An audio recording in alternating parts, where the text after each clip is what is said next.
Today, I want to take this valuable opportunity to address an important issue that has been bothersome to me for over 10 years and counting. This is my very first time appearing before county leaders, and although nervous, I feel this important step must be taken. I am eager to bring awareness to a vital cause, and today I want to discuss fire and emergency services in Knox County. First, I wish to explain my motivation as to why I'm here before county leaders. I was born in Knoxville, and I was raised here most of my life. I grew up having respect for first responders and their mission to protect the lives of others. I highly value our community heroes, and from a very young age, I admired the men and women who endured the highly daunting, strenuous, and often dangerous work to maintain peace and public safety in our communities. I'm a former advanced CMT myself, and at one point, I was heavily involved in public safety.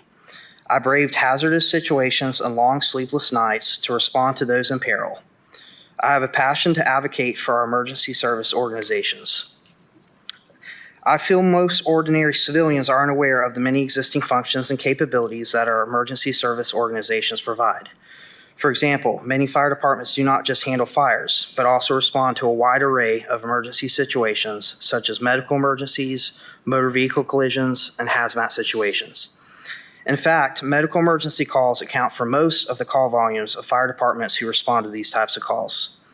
Firefighters are often cross-trained as emergency medical technicians and paramedics, and they can provide advanced levels of care during life-threatening medical emergencies. Paramedics who work on ambulances are often mistaken as just ambulance drivers, but these professionals can deliver advanced life-saving care. Sadly, most county governmental entities in Tennessee have adopted a laissez faire approach to fire and emergency services. Knox County, despite its wealth and population growth over time, is no exception to this. Instead of proactively enriching and promoting fire and emergency services in this county, the county government has placed the responsibility and burden on private entities and concerned communities in the unincorporated parts of Knox County. These private entities, some nonprofit and others for-profit, receive very little to no funding from the Knox County government. A study was conducted by the University of Tennessee's County Technical Assistance Service that indicated Knox County's approach to fire and emergency services is problematic. Reports show subscription-based services unfairly burden willing subscribers. In addition, keep in mind, consequences can be devastating to those who fail to subscribe to these services. I would like to know how Knox County leaders responded to this study, if at all. Knox County's failure to provide resources and adequate funding to fire and emergency services undermines the vitality of these much-needed services. This is not only a great concern for public safety, but shows a lack of respect for the public safety community, the cause, and the men and women who serve, protect, and place their own safety at risk for the welfare of others. The Knox County Mayor, Glenn Jacobs, is expected to present a $1 billion budget plan. I am proposing, at the very least, that county leaders take better care, concern, and consideration of fire and emergency services within Knox County. I ask that the county commission and the mayor evaluate fire and emergency services more closely and, if not already done, to formally recognize and designate these services as essential at the local level. Please consider funding our fire and emergency services.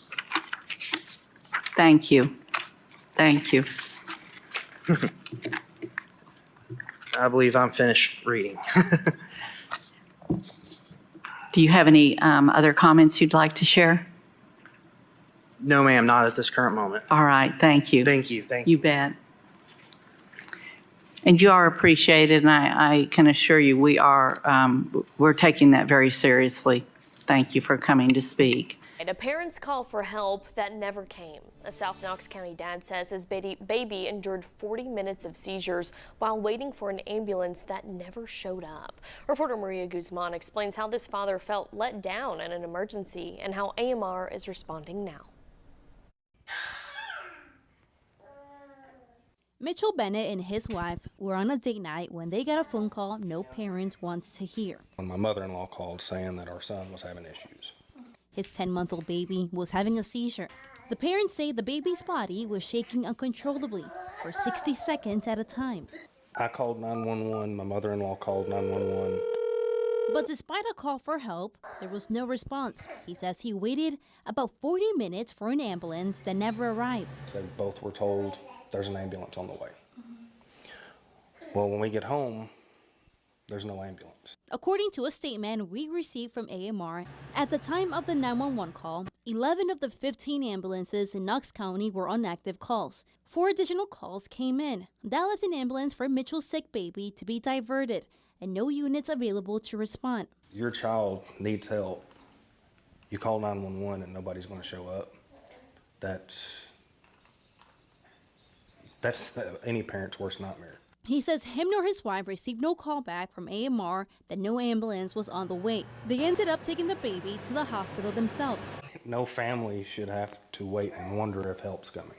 AMR says they don't have a protocol that instructs their communication center team to make a call back when a responding ambulance has been diverted to a higher priority call. My wife and I, we should have been the first phone call. The company adds a protocol is being created to correct this moving forward. I mean, I hope what happened to us doesn't happen to somebody else. But Reporter Maria Guzman joins us now. And Maria, we know this did happen as AMR is in a new contract with Knox County. Yes, this failed response happened earlier this month. AMR just wrapped up the first quarter of the contract where they're required to provide county leaders update on response time every 3 months. To read AMR's full response, you can go online. Katie. Maria, thank you. We don't really care who runs the ambulance service in Knox County. That is not what we are concerned with. What we are concerned with is having a provider here that can take care of the folks within Knox County. New at 11, after months of debate, AMR will keep the ambulance contract in Knox County, but complaints about delays and slow response times have taken a toll on patients and first responders. Tonight, 10 News reporter Fernando Garcia Franceschini shows us the impact of an ambulance delay on one family.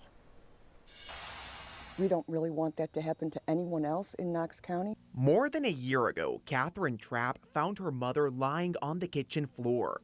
First responders got there quickly, but she had to wait almost 2 hours for an ambulance. There obviously wasn't enough staff or ambulances to provide care and nurturing or any sort of dignity in death. It's now been more than a year, and the ambulance shortages have continued. Something has to give. There has to be some sort of progress. At Fire Station 20 in West Hills, it's a typical day. This particular fire station, Station 20 in West Hills, runs in excess of 2,000 calls a year. About 65 to 70% of what they do is emergency medical services. Knoxville Assistant Fire Chief Mark Wilbanks says fire crews are some of the first ones at the scene of an emergency. But when an ambulance takes too long to show up, it's a waiting game. And that creates a situation where if other emergencies occur in the fire crew's first district, then they may not be able to respond to it, and a fire truck from a further distance off may have to respond. It could be 15 minutes, or it could be an hour to an hour and a half. We've even seen 2-hour waits before. Wilbanks says crews are now starting to carry a few more medications so they can step in if an ambulance is delayed. And our goal and our desire is to have an ambulance in a timely manner to get the patient to the hospital in a timely manner. But AMR says the problem is not necessarily a lack of ambulances, as you can see here, but more a need for more workers to actually run the vehicles. There's a national shortage of EMTs and paramedics. Joshua Spencer with AMR says they are about 70% staffed, which includes about 170 clinicians, EMTs, and paramedics. He adds that people overusing the EMS system can also cause shortages. A fair majority of the calls that we respond to are not urgent. A low acuity complaint can be something as simple as, I'll use a toothache, for example.